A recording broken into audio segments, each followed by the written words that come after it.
जय हिंद दोस्तों, मैं उदय स्वागत करता हूं आपका अपनी YouTube चैनल उदय नॉलेज एकेडमी में। आज आपका भाई फिर हाजिर है आपके सामने गांधी युग का पार्ट सेकंड लेकर। दोस्तों आज हम इसमें गांधी जी के तीनों महत्वपूर्ण आंदोलनों को डिस्कस करेंगे जो बहुत पूछे जाते हैं। जिसने पहला वीडियो ना देखा हो डिस्क्रिप्शन में लिंक है, देख लें।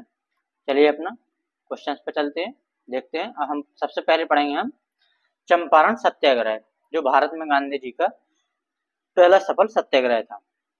चंपारण कहाँ पड़ता है? तो चंपारण दोस्तों बिहार राज्य में। चंपारण सत्याग्रह कब प्रारंभ किया गया था? चंपारण सत्याग्रह 1917 में प्रारंभ किया गया था।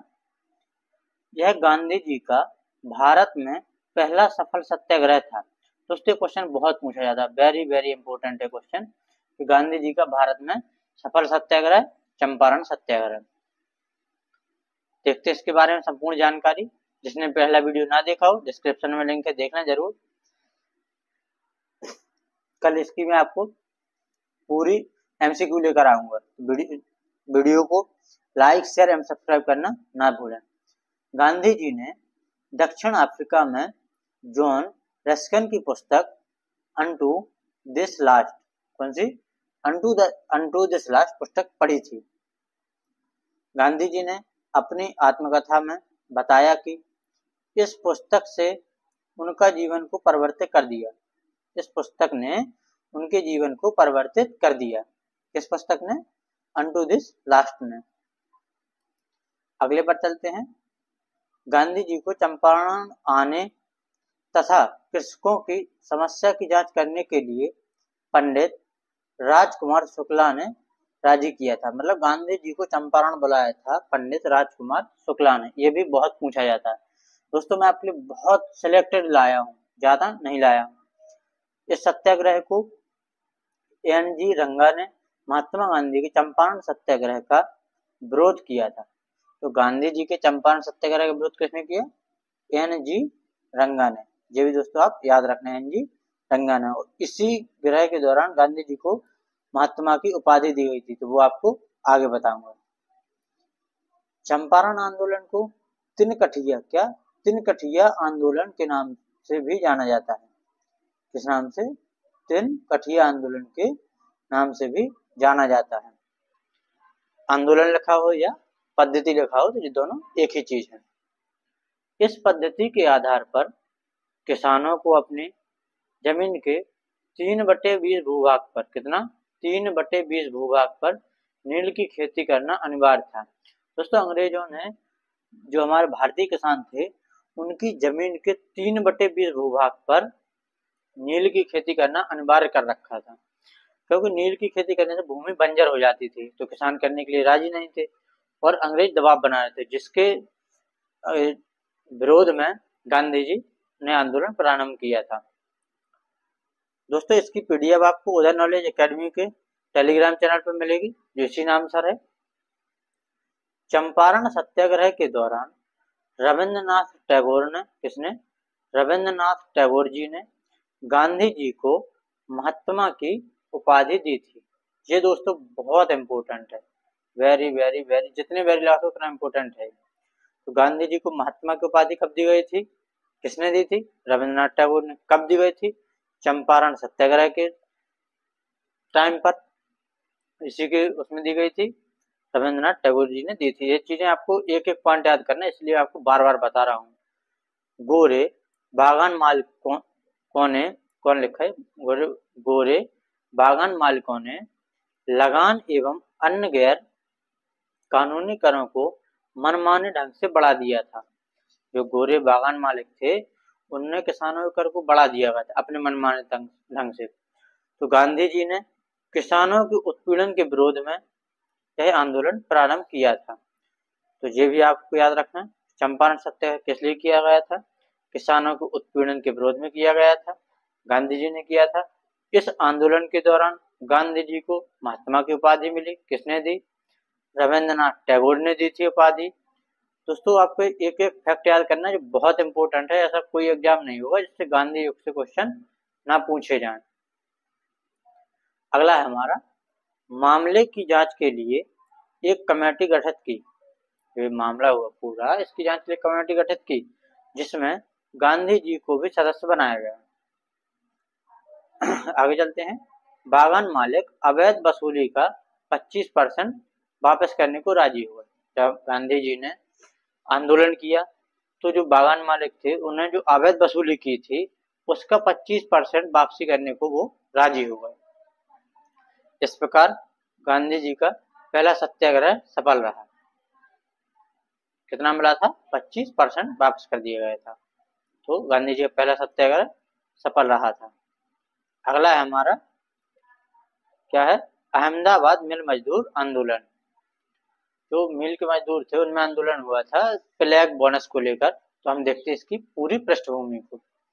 तो 1918 में, एक तो यही इम्पोर्टेंट है कि कब हुआ था, तो 1918 में अहमदाबाद की कॉटन मिल मालिकों ने, किसने? कॉटन मिल मालिकों। कॉटन बोला जो दोस्तों सूती कपड़े होते हैं उसको बोला जाता है कॉटन। तो कॉटन मिल मालिकों ने मजदूरों में फ्लैग बोनस को लेकर विवाद हो गया। जब विवाद हुआ, विवाद ज्यादा बढ़ा तो उसमें गांधी जी भी इन्वॉल्व हो गए। और जो मिल मालिक थे उन्होंने क्या किया कि 20% बोनस देने की घोषणा की। जो 20% बोनस नहीं लेगा तो उसको नौकरी से निकाल देने की धमकी दी। तो किसान जो हमारे मजदूर हैं उनका शोषण हुआ, जिस कारण गांधी जी आंदोलन में उतर आए और उन्होंने इसमें भाग लिया। आगे देखते हैं। और भाग लेने का परिणाम यह हुआ कि गांधी जी भी मजदूरों के उत्साह बढ़ाने के लिए, संघर्ष को तेज करने के लिए खुद अनशन पर बैठ गए। गांधी जी खुद अनशन पर बैठ गए। तो मिल मालिक घबरा गए और इसका अनशन पर बैठने का परिणाम यह हुआ कि मिल मालिकों ने 35% बोनस देने की घोषणा कर दी। कितने परसेंट? 35% बोनस देने की घोषणा कर दी। इस तरह गांधी जी का दूसरा सत्याग्रह भी सफल हुआ। और जैसे ही दूसरा सत्याग्रह सफल हुआ और गांधी जी के दक्षिण अफ्रीका में भी सत्याग्रह सफल हुए थे, तो यहाँ से गांधी जी को एक सफल सत्याग्रही माना गया। अगला है हमारा खेड़ा आंदोलन। कहाँ पर? खेड़ा कहाँ है? गुजरात में है। ये कब हुआ था? ये भी 1918 में हुआ था। दोस्तों मैं आपको वीडियो को लाइक शेयर और सब्सक्राइब करने के लिए नहीं कहता, तो आप करते नहीं। चैनल को सब्सक्राइब जरूर करना, जिससे वीडियो का नोटिफिकेशन आपके पास पहुंच जाए और आपके भाई को भी एक मोटिवेशन मिलता है। अगला है हमारा, इसको देखते पूरा। फसल नष्ट होने के बाद भी सरकार ने लगान में छूट नहीं दी थी। मतलब किसानों की फसल भी नष्ट हो गई फिर भी सरकार ने लगान में छूट नहीं दी थी, जिस कारण गांधी जी ने किसानों के पक्ष में आंदोलन प्रारंभ किया था। तो जब फसल नष्ट हो गई और अंग्रेज तो क्रूर थे ही, वो मांग रहे थे कि नहीं तुम कर दोगे, तो इसके पक्ष में, इसके विरोध में और किसानों के पक्ष में गांधी जी आए और उन्होंने खेड़ा गुजरात में आंदोलन प्रारंभ किया। महात्मा गांधी को सर्वप्रथम राष्ट्रपिता सुभाष चंद्र बोस ने कहा था। बहुत बहुत इम्पोर्टेंट, वेरी वेरी इम्पोर्टेंट। दोस्तों यूपी पुलिस के किसी न किसी साइड में देख लेना, ये रखा मिलेगा। तो महात्मा गांधी को राष्ट्रपिता की उपाधि किसने दी थी? सुभाष चंद्र बोस ने। ये आप याद रखना, बहुत इम्पोर्टेंट है। आगे चलते हैं। सॉरी दोस्तों, थोड़ी सा पेन टैप विकसित कर रहा है। जो हमारे ये एक व्यापारी थे जमनालाल बजाज, कपड़ा व्यापारी, तो ये 1915 में गांधी जी के संपर्क में आए और ब्रिटिश सरकार की नीति के विरोध में इन्होंने राय बहादुर की उपाधि त्याग दी। दोस्तों आपसे पूछा जाए कि राय बहादुर की उपाधि किसने त्यागी थी, तो जमनालाल बजाज जी ने। किसके प्रभाव से? गांधी जी के प्रभाव से। गांधी जी के संपर्क में ये कब आए थे? तो यह 1915 में गांधी जी के संपर्क में आए थे। मैं आपको एक एक पॉइंट करा दूंगा, इससे बाहर कुछ पढ़ने की आपको जरूरत नहीं पड़ेगी। चार्ल्स एंड्रूज, चार्ल्स एंड्रूज की गरीबों के प्रति निरंतर चिंता को देखते हुए गांधी जी ने इन्हें दीनबंधु की उपाधि दी थी। दोस्तों आपसे पूछा जाए कि दीनबंधु की उपाधि किसको दी थी? चार्ल्स एंड्रूज को। ये आप याद रखना। किसने दी थी? महात्मा गांधी जी ने दी थी। ये भी आपको याद रखना। जो मैं एक एक फैक्ट लेकर आया हूँ, वो एक एक फैक्ट आपको याद रखना है, तभी जाके कुछ हो पाएगा। पेपर में झंडा गाड़ के आएंगे, टेंशन क्यों लेते हो। इन्हें किसको, दीनबंधु चार्ल्स एंड्रूज को दीनबंधु एंड्रूज के नाम से भी जाना जाता है। ये भी आप याद रखना, दीनबंधु एंड्रूज कैसे कहते हैं, चार्ल्स एंड्रूज को। भारत की स्वतंत्रता के समय गांधी जी कांग्रेस के सदस्य नहीं थे। दोस्तों बहुत इंपॉर्टेंट है, आपको याद रखना कि भारत की स्वतंत्रता के समय, जब हमारा देश आजाद हुआ 1947 में, तब गांधी जी कांग्रेस के सदस्य नहीं थे। गांधी जी ने 1934 में कांग्रेस से इस्तीफा दे दिया था। कब दे दिया था, 1934 में। ये भी बहुत इंपॉर्टेंट है, वेरी वेरी इंपॉर्टेंट है, ये पूछा जाता है कि कब दिया था, तो 1934 में दिया था। आगे चलते हैं, गांधी जी की मृत्यु हो गई थी, अब ये भी देख लेते हैं। 30 जनवरी 1948 को नाथूराम गोडसे ने गांधी जी को गोली मार दी थी। किसने गोली मारी थी, नाथूराम गोडसे ने। कब मारी थी, 30 जनवरी 1948 को। इसीलिए दोस्तों 30 जनवरी को, कब, 30 जनवरी को प्रत्येक वर्ष शहीद दिवस के रूप में मनाया जाता है। अगला देखते हैं, गांधी जी की जो आत्मकथा है वो क्या है, the story of my experiment with truth. क्या है, the story of my experiments with truth.